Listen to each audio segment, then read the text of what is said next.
You are now listening to theGrio's Black Podcast Network, Black Culture Amplified. What's going on, everybody? Welcome to Dear Culture, the podcast for, by, and about the culture here on the theGrio Black Podcast Network. I'm your host, Panama Jackson, and today we are joined by three individuals responsible for one of the blackest movies I've ever seen in my entire life. I'm going to talk more about this film, which is They Cloned Tyrone, and we're going to talk to them about it, but let me just say, in watching this movie, for those who have not seen it, it is a movie genuinely built for the conspiracy theorist in your heart and soul, or the one uncle you have that believes that we are all being watched by everybody, or that you are not really who you think you are because they have cloned you. I don't know what that was, but that wasn't me. Somebody is conducting experiments on us. Ladies and gentlemen, I am joined today by Juel Taylor, who is a co-writer and director of the film, Stephen Dr. Love, and Mark Wright, who are also producers on the film. How y'all doing? And thank you for being here. Thank you for having us. I got to start here. Are you all conspiracy theorists? Like what is this? And I mean that genuinely as a black man in America, right? Because when I watch this film, like this film is it's like conspiracy theorist porn.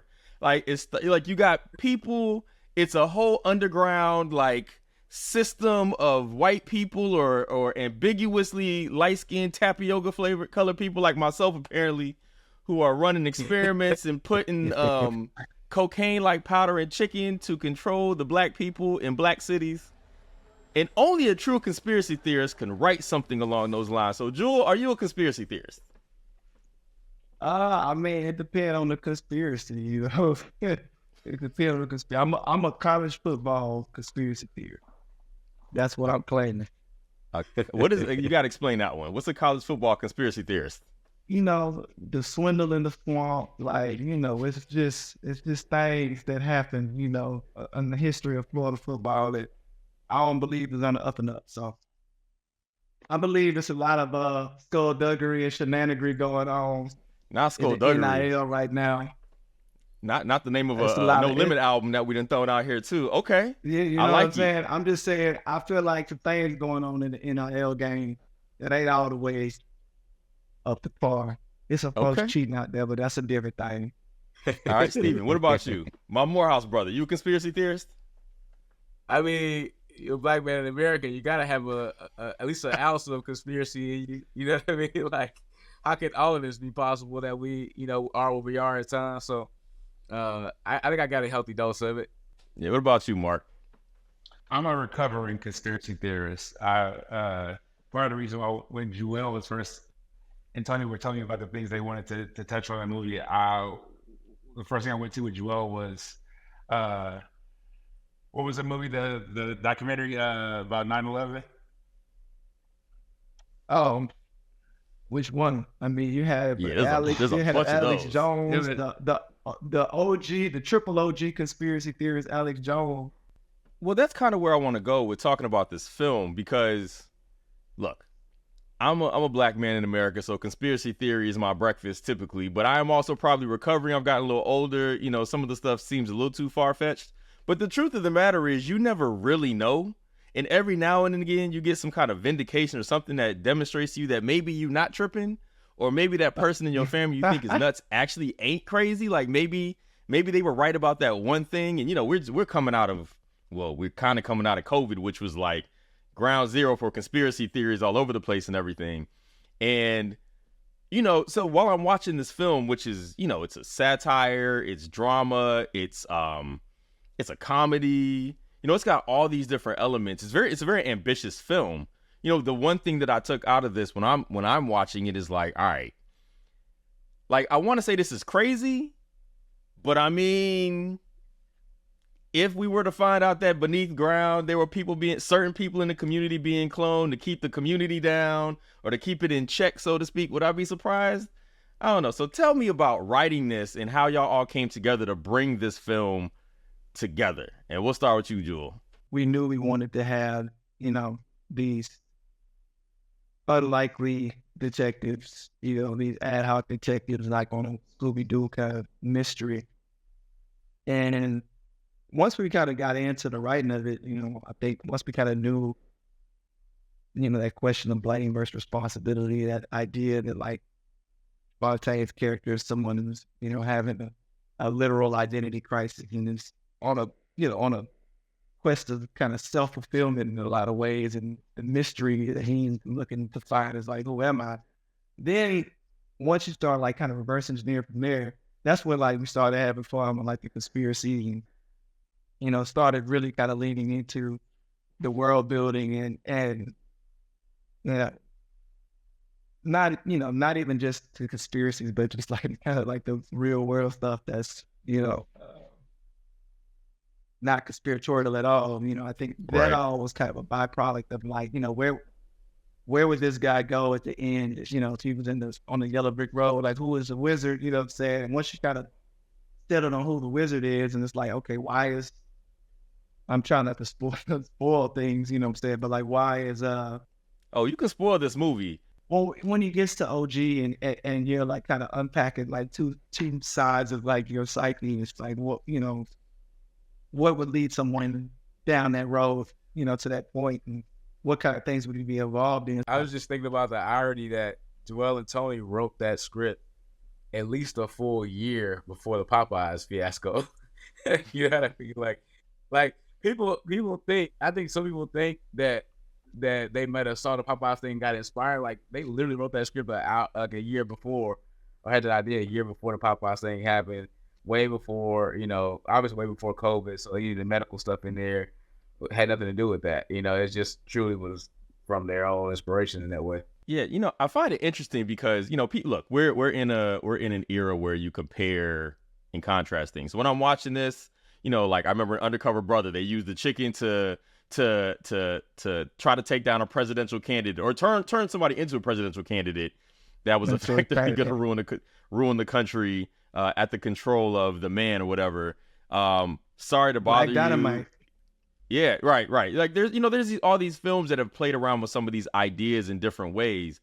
The way this film brought all these pieces together was kind of brilliant. I really, it's funny, but it also does make you think. Talk to me a bit about working with Jamie Foxx, John Boyega, and Teyonah Parris, because they're amazing in this film. Like their performances, like Jamie Foxx, I don't know if you were like, yo, amp yourself up to like 150% of whatever you think you could be, because the two, Teyonah Parris and Jamie Foxx specifically, who are Slick Charles and Yo-Yo, like they are like amazing, like in this film together. I'm an entrepreneur. I work in the spirit of the pimp game.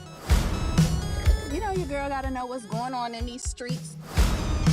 And the three of them is a trio, and it's funny you mentioned, Juel, like the kind of the Scooby-Doo, like the mystery thing of it, because once you said that, I kind of thought about like, yeah, like they are trying to solve a mystery at the end, and they do find like unmasking kind of who's at fault here kind of thing. It's there's a bit of that, whatever. What was it like working with those three on set, who their chemistry was so good?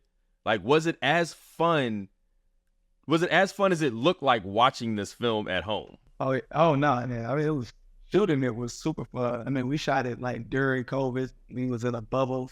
It was like the conditions were miserable, just in terms of like we shot it in the winter, like, That's the winter? Oh, well, I'm just saying we shot it December. We shot in December, and then and we got shut down and COVID. It was like we was right. COVID. Like, crew was sequestered. We shot in 2020, right? Okay. So we started shooting December 2020. So like I say all that to say that like it could have been a miserable set, but it wasn't. The conditions were miserable because you got like all this PPE on, mask, and like you can't breathe, you can't see, cold. But because the crew and the cast was so like lively, and like there was like definitely like a movie summer camp vibe, because it was just the crew was like sequestered together.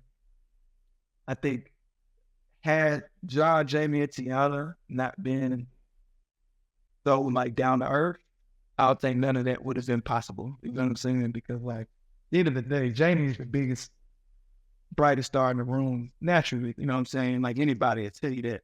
So like if Jamie's disposition isn't, always so like buoyant, you know what I'm saying? Like everybody gonna feed off that. And so it's like just even like day one, him showing up, like he have back like a book bag with speakers in it, playing music.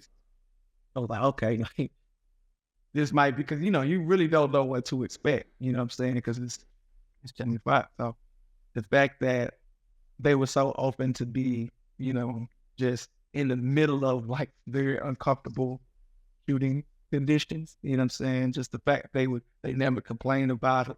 They was always cracking jokes, and just, it was super fun, you know what I'm saying? Like it really was, like, it felt like you were in film school making, the scale was bigger, but it was like, felt like you just making stuff with your friends, Yes, what is it like having that film come out, like when everybody's worried about Jamie Foxx and concerned about whether he's okay, and the movie comes out, and like, it was the timing. Like, I'm not one of them people that's like, there's some, like, you saw the publicity stuff. I wasn't one of those people. I was genuinely worried about Jamie Foxx, right? Like, I'm over here reading everything, trying to concern. But, what is it like dropping a film while that is going, while we're still kind of partially in that a little bit? What's it like dropping a film that stars him in such a fun role while that is going on? Yeah, it's a little strange, you know what I'm saying? Because, like, it's definitely tempered by, especially like when it first happened, like everybody's like, you're not even thinking about the movie, right? Like you, like, so worried, I guess, you know what I'm saying? Like, cause I didn't know nothing more than anybody else knew, you know what I'm saying? So it's hard, it's hard to like fully like lean into like the promotion when like something real is going on with Jamie, you know what I'm saying? And so it was strange, you know what I'm saying?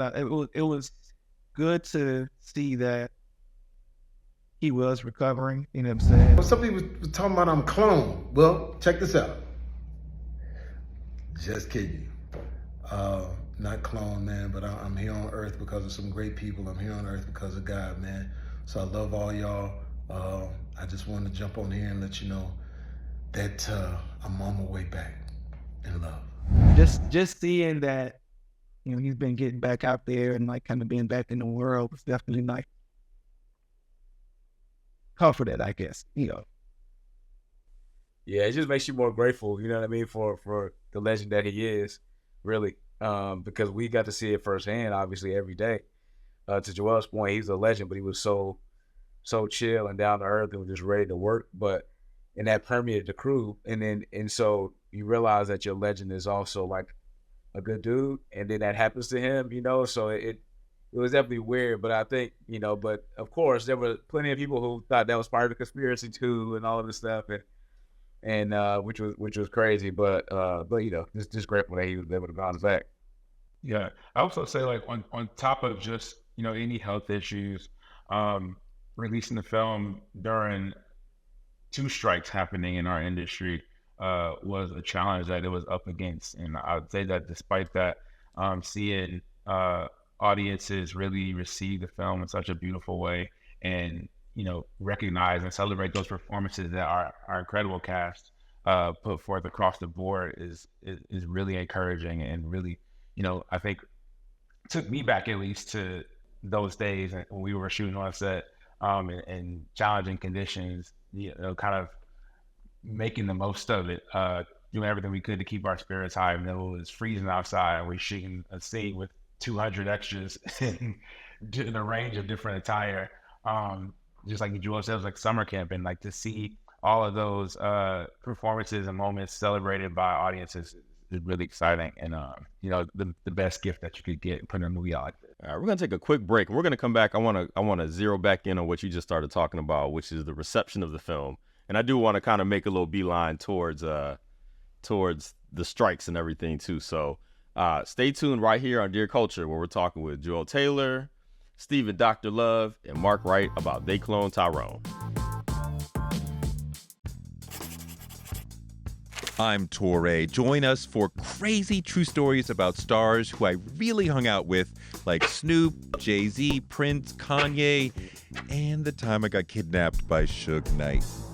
Don't miss my animated series Star Stories with Torre from the Grio Black Podcast Network.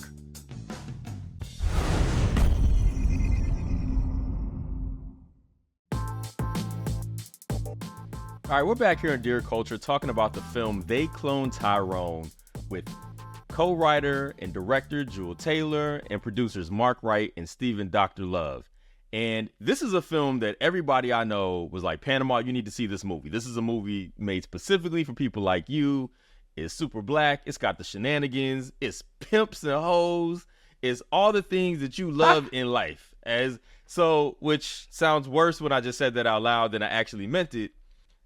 But I'm gonna run with it. I said it. If I said it, I meant it. Bite my tongue for no one. So, the reception. Everybody was telling me I needed to check this film out. I watched it. I was like, I get it. This was awesome.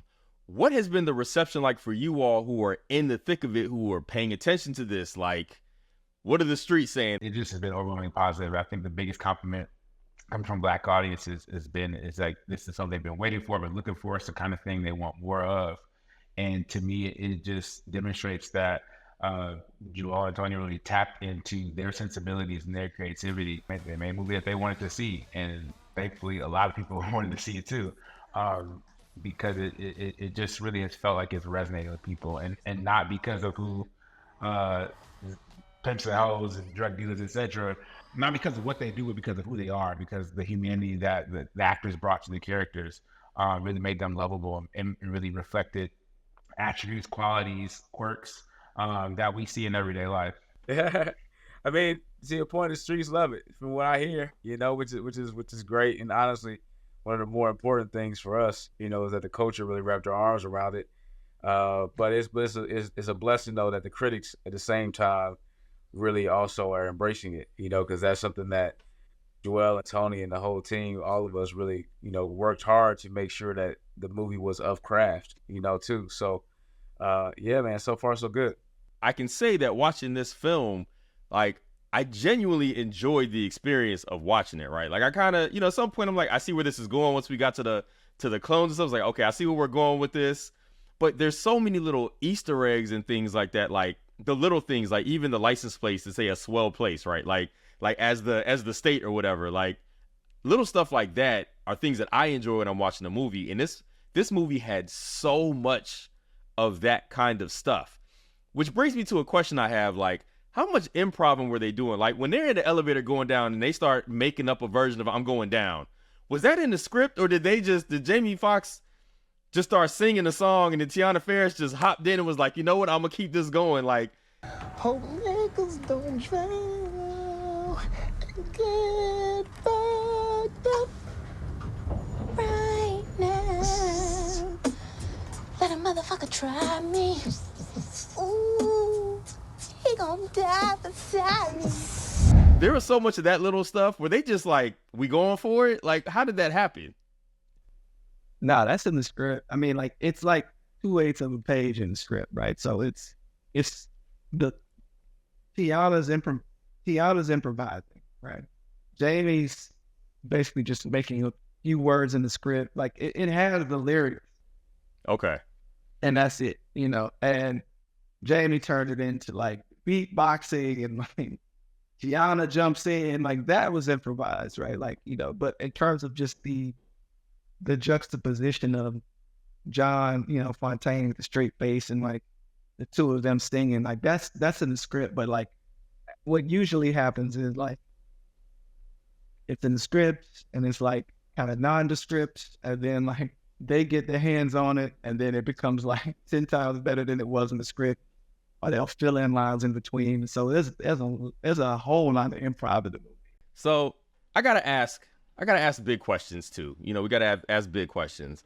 So, we're black people. So when we do black things that are, become seen by lots of people, and you're a part of the teams that bring these things together, we always have to ask questions about Hollywood and representation.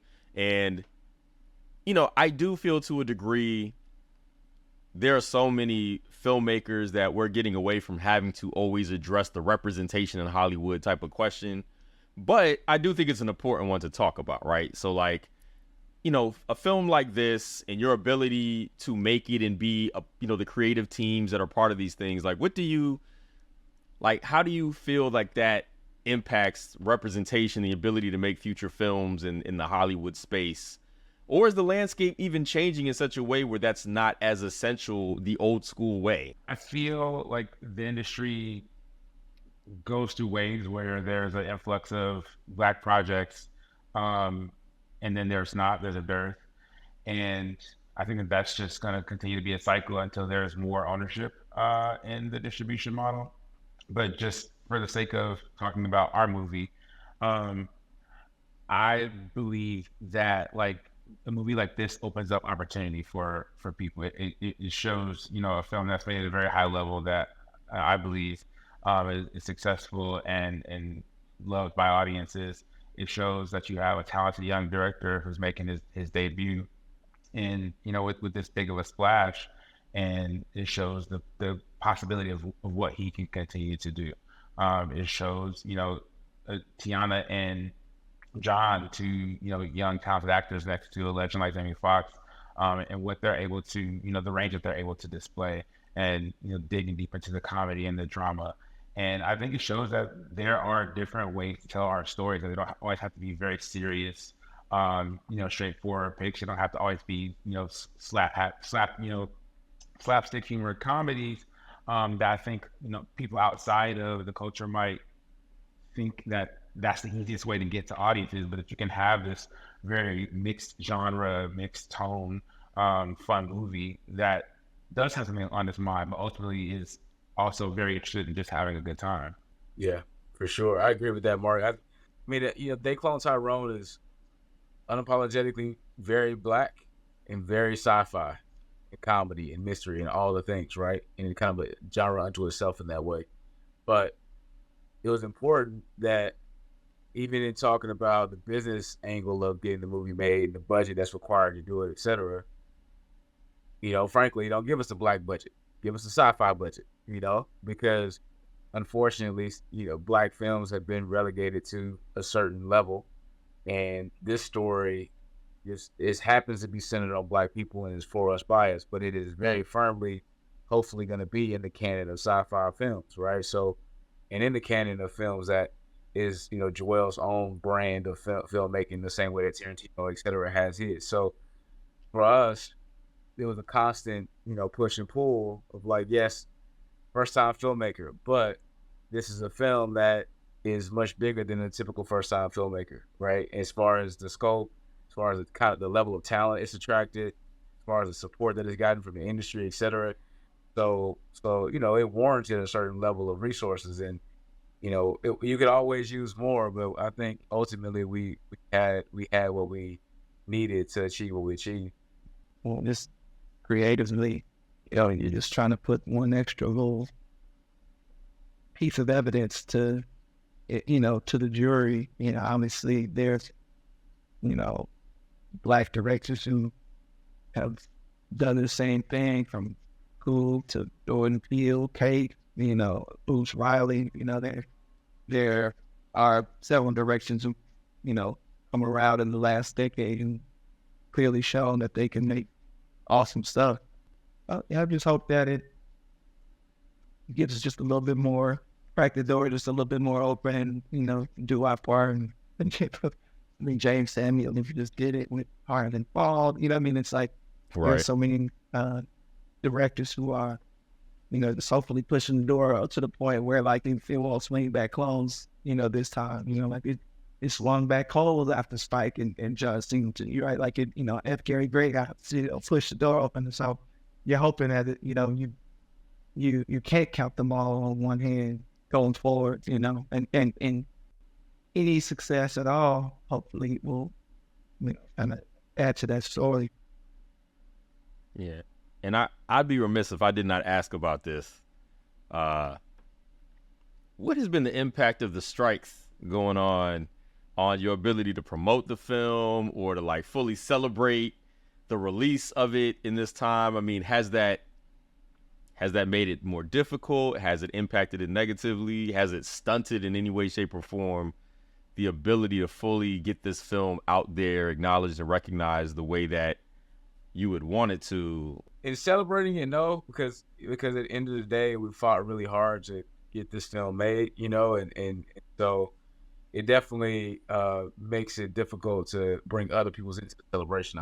Right. So many of our friends, to your point, are actors or writers, etc., that would love to publicly support the movie, but they can't, because of the strikes, and rightfully so. Like, the strikes are definitely necessary.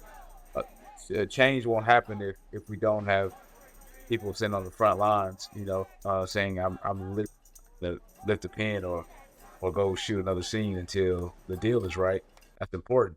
But it certainly makes it difficult in trying to raise awareness about the movie. And thankfully, again, to the culture really embraced the film, and critics embraced the film, so that it still had legs in a real way. But I definitely believe that it would have been, even more astronomical if we had everybody, the whole community, really able to support. Yeah, I mean, sometimes publicity and advertising is like half the cost of any film that they're using to help get it out there. And when you don't have those same mechanisms that you would prior to a work stoppage and strike, I think any film is going to be impacted. But like Steven said, like, we just have been very fortunate that the culture has embraced the movie. We were able to kind of do advanced press with John and Tiana beforehand, so we were able to bank some assets that helped us during the rollout, and Netflix was really flexible and smart about how they planned that out, and using Juel as our director and some of the producing team to really be out there on the front lines talking about the movie and making sure people understood what it was, understood when it was available to be seen. And keeping the conversation going after its release. Again, everybody I know, we're still talking about this movie. I was just down in Birmingham for the National Association of Black Journalists conference, and we got to this huge argument and debate about some of the plot points of the movie at a table that included several celebrity black luminaries and celebrities, all who had seen the movie, and we loudly argued about this in a restaurant. It had all kind of people jumping into the conversation, which pointed out one important thing: everybody had seen it. Like, people who had huge names and people whose names I didn't know, who just happened to hear us arguing. Like, all of us from various places have all managed to see the film enough to have an argument and conversation about it. So that's all we good really enough to have done something right. About it. It's an argument type film. We're gonna come back and we're gonna do some black fashions and black recommendations.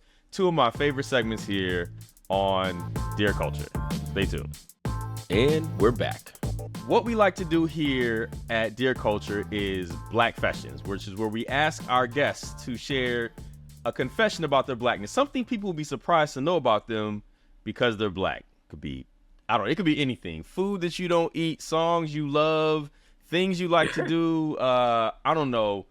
Some people like to go spelunking and stuff like that. I don't even know exactly what that is, but which I think that was mentioned in the film, though. I think somebody actually said, I think Jamie Foxx mentioned the word spelunking in They Cloned Tyrone, now that I think about it. That was an improvised line. Look, that's probably why I thought of it just now, because I watched it again last night. Boom. All right. So, do you all have a black fashion? I like the TRL era of pop music. The TRL, like the Carson Daly. Like Blink 182 in the Third Eye Blind era? Yeah, it's like, I can't tell you no like pop songs from like the last 15 years, but I feel like I can tell you all of them from like that. Exactly. Like, Hey Now You an All-Star, like, the You and Me, Baby, Ain't Nothing But Mammals, like that whole era, and like Freak on the Leash with like Korn and like Blue Monday, like that. I was about to cut. I'm with you. It jammed. Maybe like, Last Resort, saying that was my, I don't know if y'all rocking with that. This is my last resort. Like, are these even black fashions? You know what I'm saying? I don't know. I mean, it could be for you. This is personal. You're sharing. It's just sharing right now. Sharing is caring. Genie in a Bottle. Christina Aguilera. Like that TRL. That was a jam. That was a jam. It was a jam. When Pink came out with the Most Girls, on a man with the Blink. I mean, there's no black person alive that does not know Vanessa Carlton's 1,000 Miles. If that piano riff starts, and everybody knows what's about to happen, right? You feel me? Like that TRL era, they had it going on. They did. Okay, all right. What about you, Stephen? My black fashion is that, and it's probably because I'm from like the sticks in South Carolina, but one of my favorite guilty pleasure reality shows is not like Housewives or any VH1 stuff. It's Moonshiners. No, I will binge that show for hours, man. I love it. Probably because I grew up with a lot of people that talk like that. So You will have a duck when you hear what family this is. but that's my black questions. Okay, fair enough. I understand completely. I completely get it. All right, Mark, what about you? I prefer The Wizard of Oz to The Wiz. Now that's a black fashion. That That is Right. I mean, that just to explain a little bit further, I love the music of The Wiz, and I cherish it. But as cinema, I think that The Wizard of Oz was a better movie. I'm gonna be honest. It is. I mean, that's I was gonna I take would it a concur. step further. I'm gonna be honest. I don't think The Wiz is that good. So I'm one of them people. I don't even think it's that good. So I mean, you talk about The Wizard of Oz, one of the greatest movies ever made. So it's like that ain't saying that much. That is, big. But black people do not care. They, Of course, love I mean, Yes. I grew up watching The Wiz. I'm always in the minority. I'm like, look, y'all, I don't care. It's my truth. Hey, it's hard watching The Wiz as an adult when you have adult opinions about things like, guys, I don't think this is that good, y'all. This movie is not it's not jamming the way that we think it's jamming, y'all. This ain't it. And then that's when you start arguing with people, and next thing you know, now it you got ends an up- argument on your hand. Now you got an argument on your hands, exactly. And this has happened several times in my life. Okay, all right. So we got some black fashions out the way, but what we like to do here on the other side is, since we usually drop some black fashions, we like to come up with black recommendations, which are recommendations for people for, by, and about the culture. Something that you all are doing, reading, participating in, whatever. Something you're engaging with that you think other black folks should be up on for whatever reason. So let's start with you, Mark. Do you have a black recommendation? Yeah, I have a black recommendation. It's actually something I am working on that comes out this November on Netflix, called Rustin. It's a film about Byron Rustin and the March on Washington that he helped spearhead an organization of. He is a very influential civil rights leader and figure, but is less so recognized and remembered in history because he was an openly gay black man in the 1960s. And this story tells his story and his involvement in this work and this movement, starring Coleman Domingo and directed by George C. Wolfe. Okay, looking forward to that. I will say I agree. I don't think Bayard Rustin was well known.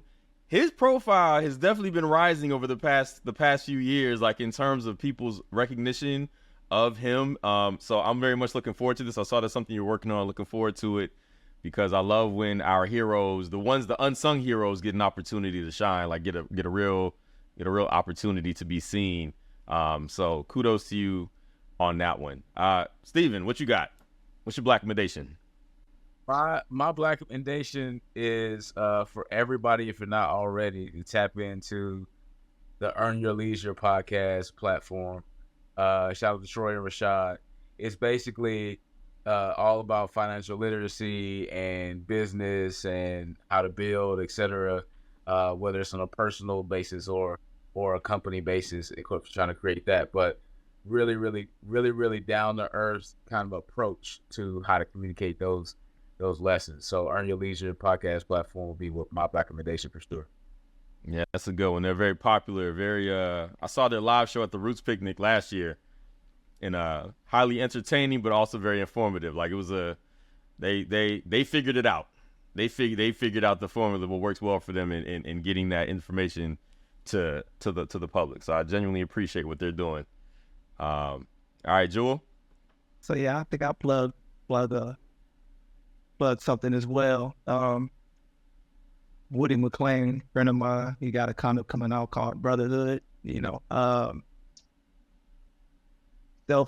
From Black Publisher, God of the Comics, and yeah, I'm going to give him a shout out. They give him a plug. Woody McClain, it's called Brotherhood. And from the issue that I saw, it was like super dope. So, I just want to get, plug to like black writers, black creators, making things in different spaces. Now, is this the same Woody McClain from like the Power universe, like that Woody McClain? Yeah. Okay, so yeah, the Kane and Bobby Brown Yeah, so he got a comic coming out. Yeah. Okay. So I was like, let me give it a little plug, Sneakily becoming my favorite actor. I really enjoy him and everything that he does. Like, I love that dude. Yeah, Woody's talented, man. Okay. Absolutely. All right, well, we want to thank you all for being here on Dear Culture. Appreciate the work you're doing. I love the film. I've watched it several times. I recommend it to other people because I think everybody needs to check it out, at the very least, so they could be up on the conversation that I'm trying to have about this movie. And because I think Jamie Foxx is just, and especially Jamie and Tiana together, like their chemistry was insane in this movie. So I love everything that y'all did with it. I love the writing, the directing. I didn't mention the music at all, but the music, my goodness, I was over here trying to Shazam the score. I'm gonna give another black recommendation. Go ahead, please recommendation. One bonus. The score is on Spotify. Desmond Murray, my boy. I, grew up with him. Pierre Charles. Definitely the score is on Spotify now. So I mean, like I wouldn't want to plug the movie, but I will plug Dez because that's my brother, and I think he deserves everything that's coming his way. First movie he's ever composed. First time composer. Pierre Charles, super dope composer, came in really in a pinch. That's a different story, and like really like helped us get over the finish line. So they just released the score like last week on Spotify, so Apple Music, et cetera. So if you look for the score is on there. So definitely want to plug Dez for sure. Plug Pierre. Well, thank you for sharing that, because I did not know that. I was looking for the score to see if it was online when I first watched this some weeks ago. It didn't drop at first. Man, you just changed my life. They had to wait for the soundtrack. So the soundtrack and the soundtrack they had to wait like 3 weeks, just like deal kind of stuff. And so they couldn't put it out until like 3-4 weeks after the soundtrack came out. So once the 4 weeks or whatever went by, it just dropped on all the platforms. And so definitely got to plug that. That brother has a future in film scoring. Oh no, future in film scoring. Absolutely. Well, look, I appreciate y'all for being here, Mark, Stephen, Juel. Like, thank you for being here. Thank you for making a movie. For the culture, we appreciate that. As somebody who genuinely engages with all things black and really like loves like when people put their heart and soul into something, I could tell that was done here. It's ambitious, but it's enjoyable, and like it's good work. And thank you to everybody for listening to Dear Culture, which is an original podcast of the TheGrio Black Podcast Network. It is produced by Sasha Armstrong, edited by Jeff Trudeau, and Regina Griffin is our director of podcasts. Again, my name is Panama Jackson. Thank you for listening. Have a black one.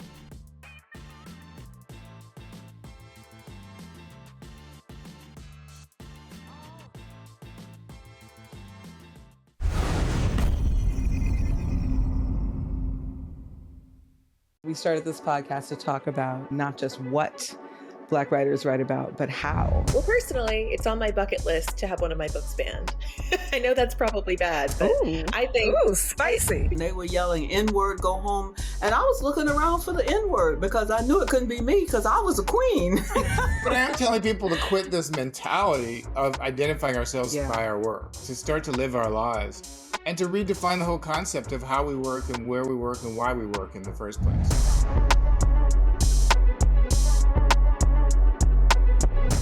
My biggest strength throughout my career has been having incredible mentors, and specifically Black women. I've been writing poetry since I was like 8.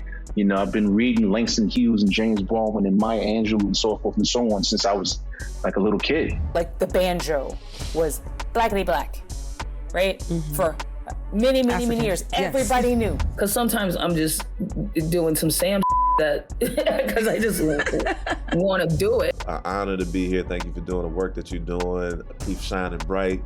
And like you said, we gonna keep writing black. As always, you can find us on the Grio app or wherever you find your podcasts.